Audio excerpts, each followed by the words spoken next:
made the choice of what I wanted to focus on. The film, regardless of what anybody says, is actually mine. Yeah. Right. I mean, the other difference between a book and a film, and the obvious one, is that you can let your imagination fly wherever it wants to when you're writing a book. But when you have to film it, then where are you going to shoot that, and how much money is it going to cost? Did you at any point feel limited by the budget in terms of the scale of the film that this was likely to be? No, because I think we had a very healthy budget. I Okay. mean, much more healthy than I have ever had. For independent cinema, it was. I never, as a director, I must admit, I always feel we should get lots more money, but that's not the reality. I mean, if you aren't making Krish 3, I mean, Right. you just don't have that kind of But when money. you're doing period Pakistan or I period never India. felt that. No? No. Because I would have felt that if I felt that we had made a compromise in the look, or we didn't get the costumes of the Pakistani soldiers right. If the details are missing, then I personally find it really disturbing. But as a director, you have to live with the fact that yes, you'd like to shoot for 10 more days, but you can't. The reality is you can't afford to, and that happens whether you're doing. Peter kind of Jackson felt Right. it when he was doing The Hobbit, and Right. and I'm sure that's Right. every director feels that there's not enough time. What about the casting process, Deepa? I mean, while you've lived in Canada for the most part of your career, you have sourced some of the finest talents there are in Bombay for your films, especially the Elements trilogy and various others that you've made. Was it hard for you to find the top Bombay actors, give two ensemble film for them, for like your hardcore A-lister, as it were, to act in it? Because nobody really is the Krish in Midnight Children, as it were. But you need a film like this when you have a big star that they would just completely, if you bring a Shah Rukh Khan, then it'll become a Shah Rukh Khan film, not even a Salman Rushdie film. Forget a Deepa Mehta film. So, but there's that part of it also, no? Yeah, absolutely. I mean, did you approach a fair number of them? Imran Khan, I remember reading about. Priyanka I Chopra. also read it. Oh, is that so? Really? I No? read that. No. I read about Imran, and I thought after I read it, what a good idea, but it was too late. I think, yes, Salman did go and see, no, Salman and Priyanka Chopra had lunch together in New York or something, and in somewhere, or Toronto. At midday, click the picture, and I therefore don't know. they- Is that, okay. is that No, right? no, I'm just kidding. I don't know. But no, I didn't. There were some actors that really, I mean, I'd seen Shahana Goswami in Firak, and I thought she would make a wonderful, the mother. She's just and it's by a character. It's not by who would play it. I mean, I think they're all. I've Did you worked see with Ronit Aamir. Roy in Uran? I saw, and I loved him in Iran. And I actually really like Bikram's films. So that was a no-brainer. I thought Ronit Roy was wonderful. And then Neelam, because of the NSD connection and working with really good theatre actors here, and has exposed me to Kulbhushan Kharbanda. Right. That. He's worked in a lot of Yeah, films. exactly. Yeah, I really like him. I love Seema Biswas. So I'd seen her. She's been with me in many films. So it became about who is good for this character. It would be wonderful to have stars, but they cost so much, and their schedules are so. They're working on so many films at the same time. Right. I mean, I only ask because you have worked with some I of know, the and top it's been stars in great. Bollywood before, I worked with Aamir, including John Abraham. and for Waka. Aamir Yeah. was wonderful to work with, and so was John, and it's. I think they're really good actors, but the reality is that when you have an ensemble piece, does it need that? But actually, let me, on the same question what I said earlier also, I mean, bringing an Aamir to Earth, did that make Earth much more sellable as such? I mean, with John Abraham, was Water a bigger film in terms of, so these stars don't necessarily, For my market. yeah. Yeah, they don't help selling. Certainly Amir's presence, I thought, was fabulous as an actor in midnight in 1947, or Earth as I call it. He was just terrific. He was just fabulous. But did it help sell the film? No, not here. or not outside. Or did John's presence help sell water? No. Not even here. No, no, no. Yeah. Well, I was thinking what to say actually because I was just called in last minute. But there is one thing about this film because when you read Salman's prose, there is a kind of sweeping, grand, magical style to it. And that's why you kind of miss the mundane in it.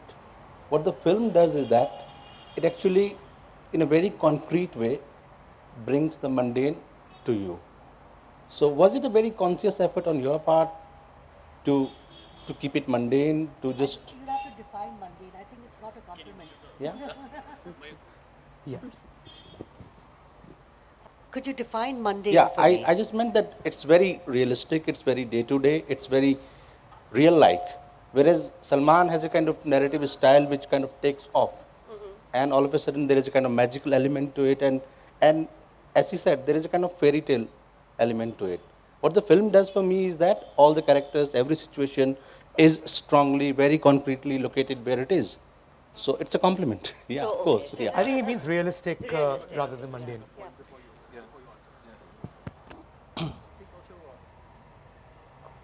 Hello. I think also what Salman does in the book is he kind of makes you wonder what is real and what is not, what is true and what is not. Salim Sinai injects himself into historical events, and you start to wonder: is this really about him? Is he lying? And Salman himself has said that I got the dates wrong purposely, and Salim himself is constantly anxious in the book that I might be wrong. This might not have happened. I might be imagining things. So again, that's what I'm saying. You fixed certain images in our minds with this book, with the film, whereas the book kept things very hazy. You didn't know, was this Salim going crazy? And is his splintering leading to this kind of mental phantoms which are now emerging? So how did you manage to fix on these certain scenes and go about it? Thank you. That again is a conscious choice. When I decided, when I had the screenplay in front of me and then you put on your director's hat, it was very important to me that actually the film that I really was inspired by is a film by a brilliant Japanese director called Mizoguchi. And the film is a film called Ugetsu. And it's a film about a ghost story. And in that film, the ghost story is, every character that's a ghost is actually feels totally realistic. So I felt that this is what I wanted to do with the magic realism in the film, is to make it rooted in reality and then make it ephemeral. So to have it very firmly on the terra, so to speak, and then blow it away, as opposed to have it ephemeral and then give it roots. So I went the other way around, and I'm glad that because it had to be rooted in reality for a film. Otherwise, any film, whether it's Time of the Gypsies, Costa Rica's film, it becomes very lightweight, and I think that the book and the screenplay deserved more than that. Is that the nature of the medium itself? It needs to be a little more concretized in terms of what the audience is watching, rather than left way too open right from the beginning to the end? I don't think so. I mean, no. I think that that's not the medium. I think it's a choice that I'm sure different directors make. I mean, I feel that, again, if anybody has seen Time of the Gypsies by Amir Costa Rica, that's exactly that. It's a film that's based on magic realism, but it's actually really rooted in reality. And that's a choice. I think that Costa Rica made that choice. I made that choice. And, the other thing it was wonderful about Salman was that, and this is, we were talking about working with writers and screenplay writers, and from a book, from the page to the screen, so to speak, was that when he gave the script, and he handed the script, and we were both happy with it, and he had nothing else to do with the film till he saw the first cut. He never ever imposed himself. Did he come to the set and all the shoot? No. He was never there on the set, and he was never there when we first did the rough cut or anything. And that kind of that confidence was very important at that point. That the writer, you know, when you have writers like Salman Rushdie, or you have Ian McEwan and Joe Wright doing Atonement, or you know, it becomes very difficult, because then you're not only dealing with the audience of a film, but you're also dealing with the author of the book. That's scary, It right? is scary. It can be scary. So when the author of the book actually sort of says, "Okay, listen, I've done my job.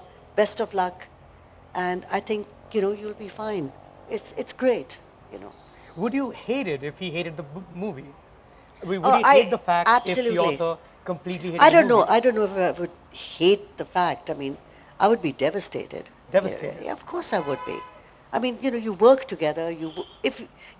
But do you not then become a prisoner of his ego at some level, because he needs to be satisfied whether or not the audience or the critics are?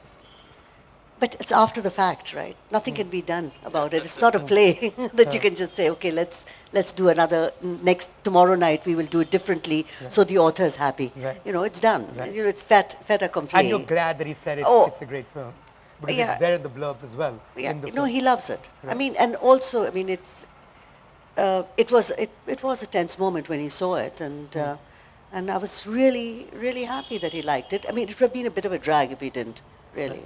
Can I just very quickly, I know you're about to ask a question, but on this issue itself.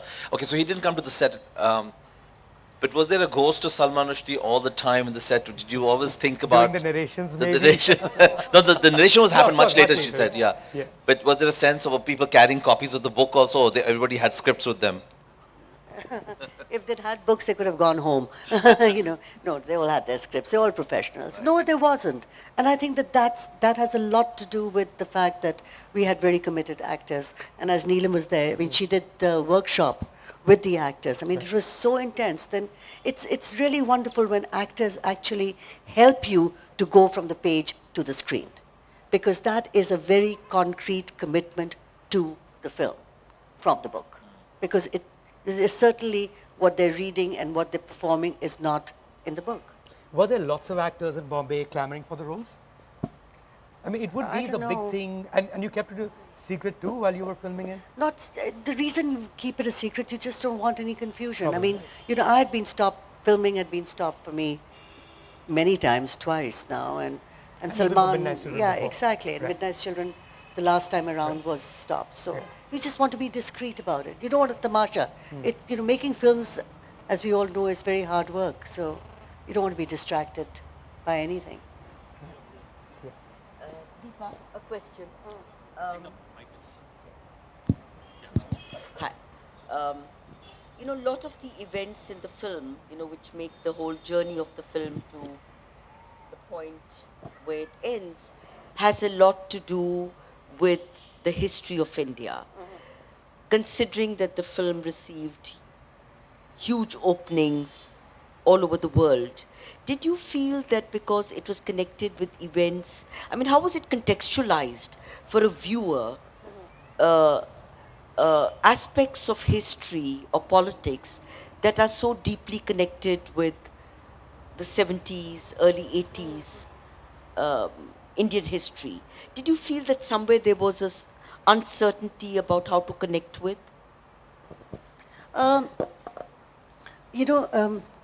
Neelam, yeah, I have felt that before. I mean, I felt that more when I made Earth, based on Babsi Sidhwa's book, Ice Candy Man. But by the time Midnight's Children's happened, and of course it's more in detail about the whole history and etc. I think maybe I'd become older, and what I kept in mind always was what Buñuel has said, which is he's a Spanish director who I really admire, who said that the minute you are particular is the very minute you become universal.